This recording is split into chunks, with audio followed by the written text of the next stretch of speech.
There it goes. All right. Welcome, everyone. I am so happy that you are joining me today, and I am so super excited about our guest. My phone is playing in the background. I apologize for that.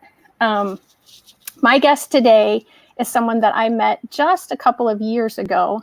And well, no, I guess it wasn't even a couple of years ago. I guess it was Couple of months. earlier this year. Yeah.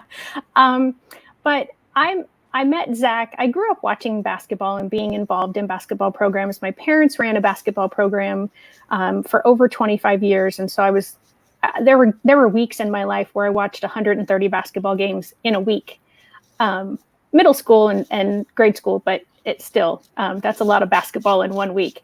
Mhm. And growing up, my brother played, my nephew played, my daughter played for a few years, and then they all were out of school. And a few years ago, a friend of mine's daughter was playing for the women's team. And so I went up to watch, and then I hung around for the men's basketball team, and I was hooked. The GU Panthers play something called the system. It is extremely fast paced, and it's just very entertaining to watch, in my opinion. I was lucky enough last year to be there when they scored 200 points in a game. And that was crazy, exciting, and just crazy in general. And then this year, when I was back watching, I saw this young man out on the floor and immediately felt like I needed to get to know him, because I truly believe that Zach lives my #NoLimits philosophy. So, Zach, welcome. Thank you for joining me. Thank you for having me. Can you tell me and our audience a little bit about yourself? Well, I'm Zach Nabers. I'm 20. I'm from South Georgia, and I play basketball at Greenville University. And you have one sibling or more than one? I have one sibling. Okay, and that's a brother, right? Mm-hmm. Yeah. So yeah, Zach is from Georgia. I'm in Illinois, and we were just before the live started talking about the heat, and they have a lot more heat than we do, and they can have it because I don't like the heat. So, so Zach, tell me how long you've been playing basketball. I've been playing basketball all my life, but I didn't really start taking it serious until after my accident. I always loved playing it, but I wanted to be a football player before my accident, but it all switched. Right. So you led right into my next question. Can you tell us about your accident? I was in a boating accident when I was about 12, I think going on 13. And basically what happened was we were going fishing one afternoon, and I was helping my grandma's husband put the boat in the dock, and or put the boat in the water, I mean, and I was holding the boat up against the dock with a rope, and I had it wrapped around my wrist. And whenever he went to pull the boat up out of the water to like park the trailer, park the boat, the rope that I was holding around my wrist and that was attached to the boat got caught on the guiding pole on the trailer, the two poles that stand on the top of the trailer, and it pulled me in the boat about 30 or 40 yards. And uh, the rope basically cut all my circulation off, and I ended up having to have an amputation. Goodness. So when I talked to you about this before, you said that it had damaged like your whole arm, and you were basically given the choice of either keeping your whole arm, but it just being, I think you called it a dead arm because all the nerves and stuff would be dead, Yeah. or having to do the amputation. Is that right? Yeah, so like I had like certain like I'm not a doctor or anything, Right. but I had like things messed up in my arm that that was caused by me being pulled and like basically like flopping around and twisting. So it basically messed up like the nerves and everything like you were saying, and I was given the choice of we can amputate it, and you just you'll have to learn to do everything, or have a dead arm, and it would just it would be no use to you. And so you said you were around the age of 12. Did your family leave that decision up to you, or was it sort of a family decision as to whether or not to amputate? Well, the doctors told me it had to be my decision ultimately, because it's my hand doing the removing, I guess. Right. But Sure. um, but they my family did help with the decision. I had lost my train of thought. My family did help with the decision. It was just, but they left it on me to have my own decision, to where I wouldn't have any like regrets or anything. So I'm I'm ultimately happy about the decision. I believe everything happens for a reason. Okay. That's just a lot of, I mean, that's a super heavy decision for a 13, 12-year-old, however old you were at the time, to make. So kudos to you for being able to make that decision. And I'm glad that you don't have regrets. That was actually going to be a question I was going to ask. So Mhm. you took care of that for me. So how long was your recovery? And since you amputated, did that sort of automatically get the nerves and everything activating, or did you have therapies you had to go through? I did. I ended up. I want to start this to where like it all just flows into everything. So, um, well, after my surgery, they told me I could stay in the hospital. I think another week. This is all kind of blurry because Oh, I I'm was sure. doing the talking and everything, but they basically gave me the option I could stay in for like a week, and they could help me to recovery.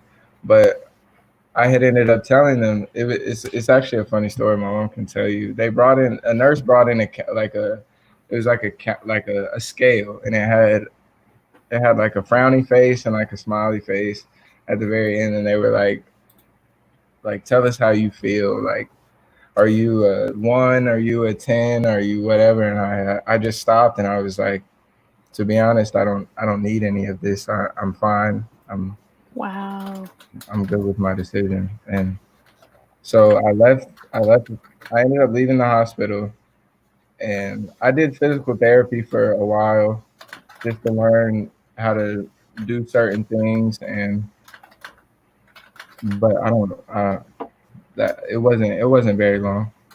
That's incredible to me. I mean, that just, I'm also not a medical person, so it just seems like there would have been more to it than that. But Mhm. I'm glad that it was fairly simple. It sounds like. I mean, I know there was more technical things that happened, but um, I'm glad that it didn't take a long time for you to recover. So that's your right arm that happened on, right? Yes. And you are left-handed and always have been. Hmm. So I'm guessing in those therapies, that's what helped you, kind of get used to only having the upper limb on the right hand, right arm. And then did you have to learn how to do anything that you had already known how to do? Or was it because you were left-handed, you pretty much didn't have that much to learn?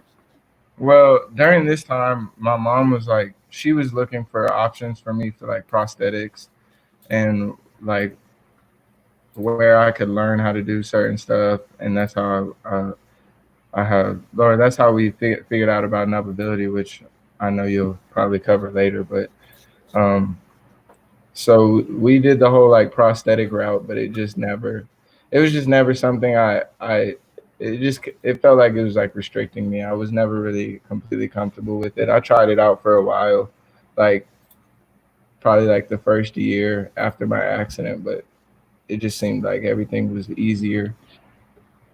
Just adapting with one hand.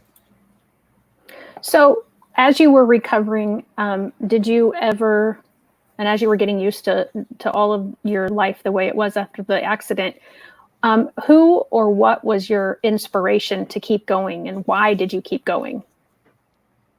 Um, I really don't.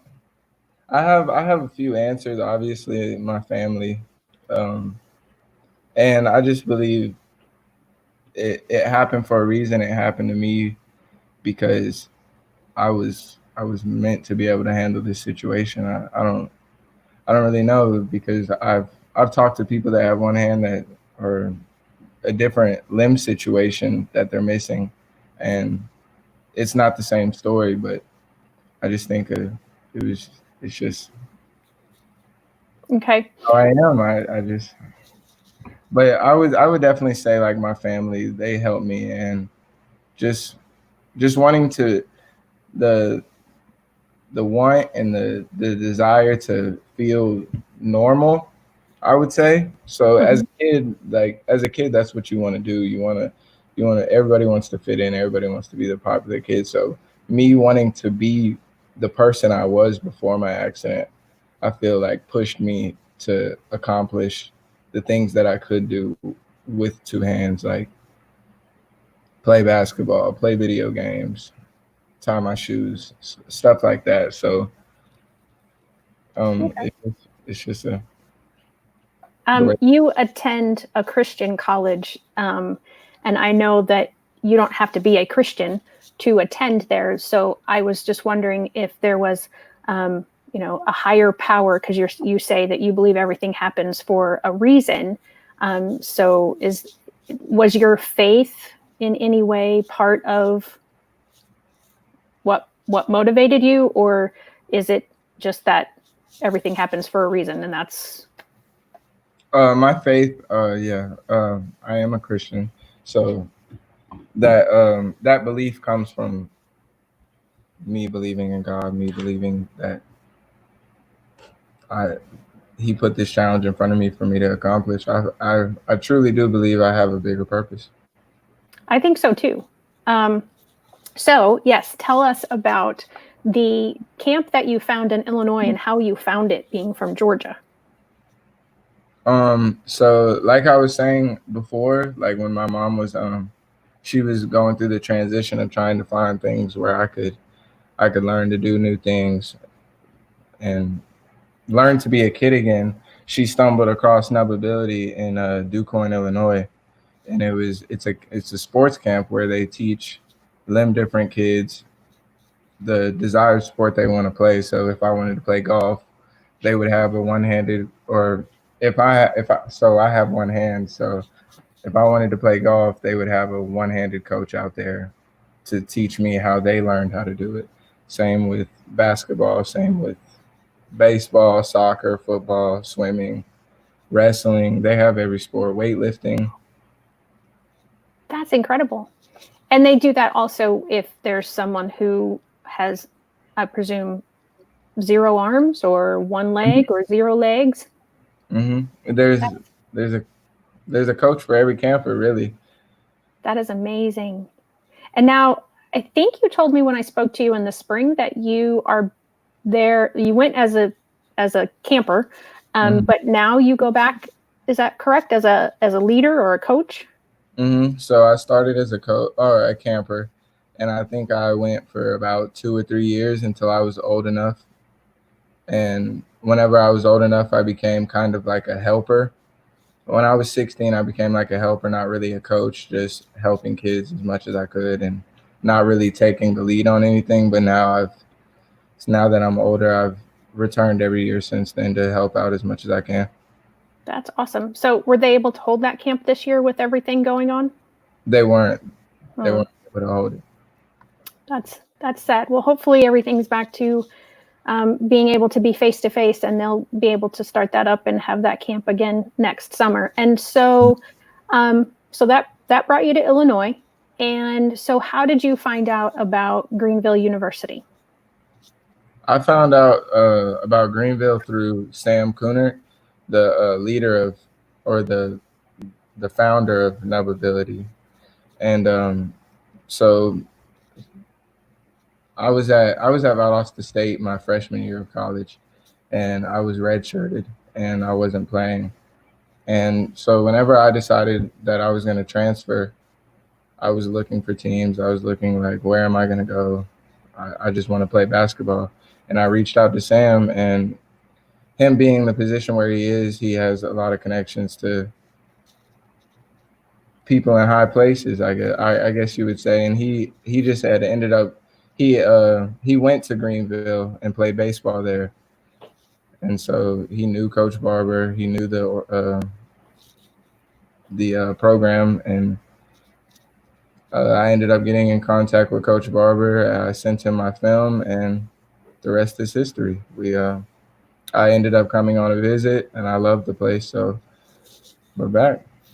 That's awesome. So I'm going to put up a few pictures and a couple of videos of you playing. So I can't tell you which team this was that you played against, but thankfully it was a winning game. And we've got a score of a 161 to 131. In your experience, has that been pretty typical of the scores in your games? Yes. Okay, that's kind of what I thought, because that's what they've been when I've been. Can you see this picture now? And can you see that I changed the picture? Mm-hmm. Can you see what's going on in this picture? That's after the game. After every game, we circle up, and we usually thank the fans, and we say a prayer. Okay. And let's see. So that's just another shot of that. Uh-oh. Keep going. Oh, no. Where'd the rest of my pictures go? Okay, maybe I'm going the wrong way. Maybe I have to go this way. All right, this one looks like it wants to be a video, hopefully. Okay, there. So, again, I don't know who you're playing, but here you are right here. So number 32, for those of you who are watching. And so you can kind of see that this is, I think, a fairly fast-paced game. Can you kind of tell us what the requirements are when you're playing? We want to get a shot usually in the first 11 seconds of our possession, and Okay. During the game we have like certain goals that we want to reach, which we set for every goal, which would be like shoot 24 or 25 more shots than an opponent, a certain amount of threes, offensive rebounding, and I believe steals. Yeah, turnovers, steals. Okay.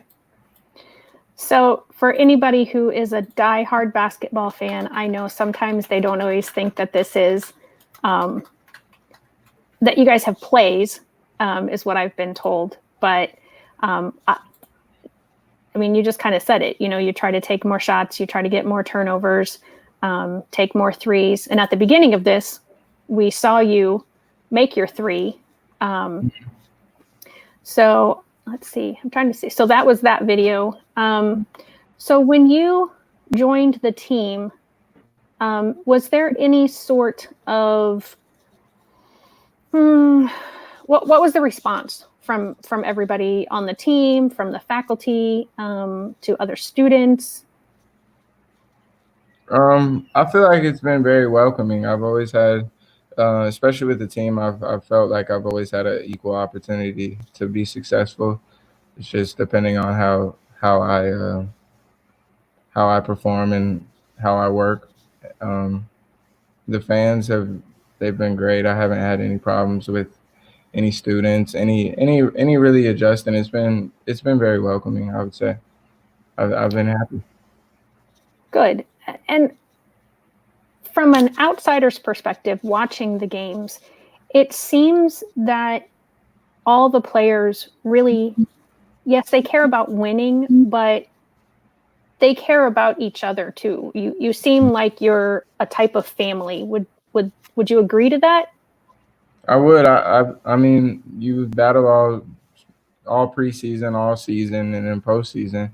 You build a brotherhood, a bond that it's unbreakable. I mean, those guys in that locker room they'll probably be some of my best friends until I grow up, or not grow up, and while I'm growing up, and until that day that I'm old comes.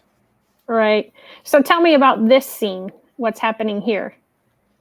That's like before tip off. We always circle up and do the whole step, and Riley does a backflip. But I don't know who's gonna do the backflip this year. Riley's not returning. He graduated. He graduated. It won't be me in the circle. I know that.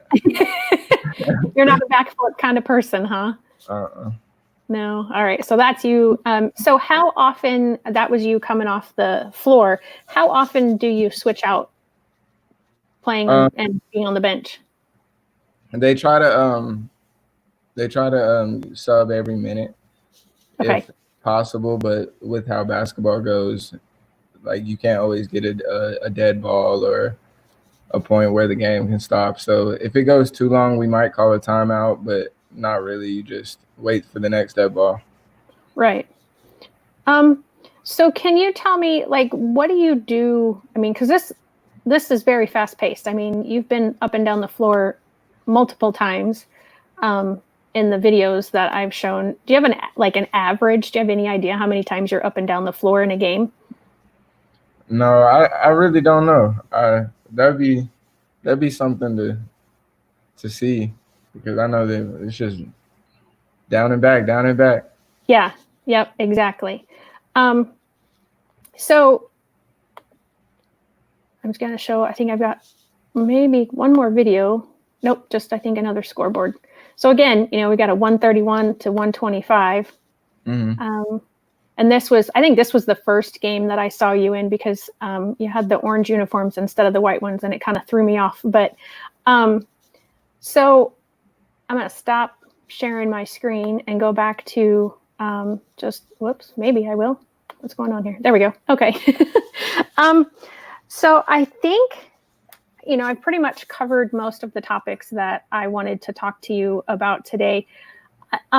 Is there something that you would want to tell someone who finds themselves in a situation similar to yours, where you started off with thinking that everything was normal or like everybody else's, mm-hmm. And then at some point in your life, either something happens or you get a diagnosis that you aren't like everybody else? What would you say to that person or that kid? I would say, well, I have two things I would really say. The first would be really assess your situation. I think what helped me is whenever I went to go get my prosthetics, like fitted and do everything, we went to Washington, D.C. at the big hospital there, and just seeing 18-year-olds, 19-year-olds, 20-year-olds, really young, missing one limb, two limbs, three limbs, four limbs. Just knowing that whatever you're going through, it could always be worse. It's not that the sun will come up tomorrow. It will be a new day. Just keep pushing. And the next would be to believe in yourself, because at the end of the day, if you don't believe in yourself, nobody's going to believe in you. Right. Absolutely. I agree. So my hashtag, like I said, my philosophy at the beginning of this is no limits. And I come up with that because oftentimes people who see someone like yourself, or see someone who has a cognitive disability, mm-hmm. will assume that person can only do so much. Mm-hmm. And so my hashtag no limits is that we have to stop doing that. Stop making that assumption. Stop looking at someone's outer shell and assuming we know anything about that person later on down the road. And I think you are a great example of that, because you could have, after your boating accident, sat and wallowed and listened to anybody who might have said, oh, your life like you knew it is over, or, nothing's going to be the same for you anymore. And so to me, you epitomize that, and you are an inspiration to me. And I hope that this is on YouTube and this will be on Facebook, that you, as well as what you do at the camp and playing basketball, that you do have something greater in store for your life, and that you will be an inspiration to many, many others. Again, I want to say thank you for joining me today. For anyone who is watching this, either with us right now or in a replay version, if if you want to go see Zach play, or if you live far away and you can't go see him play, they stream the games, correct? Mm-hmm. So just look up Greenville University Panthers men's basketball, and you can either hopefully attend in person this year. I'm really hoping. I didn't get to go to as many games last year as I wanted to, and so I'm really hoping that you guys are back in season and able to play and able to have fans in attendance. Or if you can't go in person, like I said, you can go ahead and stream it. So I am Shelley Kino. I am education consultant and master IEP coach. I work with families who have a child that has unique needs, and I continue helping them through their education process, which I don't believe, Zach, you probably ever had an IEP. Is that, or did you? No, I haven't. Okay. I didn't think so. I thought it was the limb and that your academics were fine, and it was, just the physical therapy that you had to go through. So thank you, everybody. And we're changing the world one IEP at a time, one person at a time. Thank you so much. Thank you.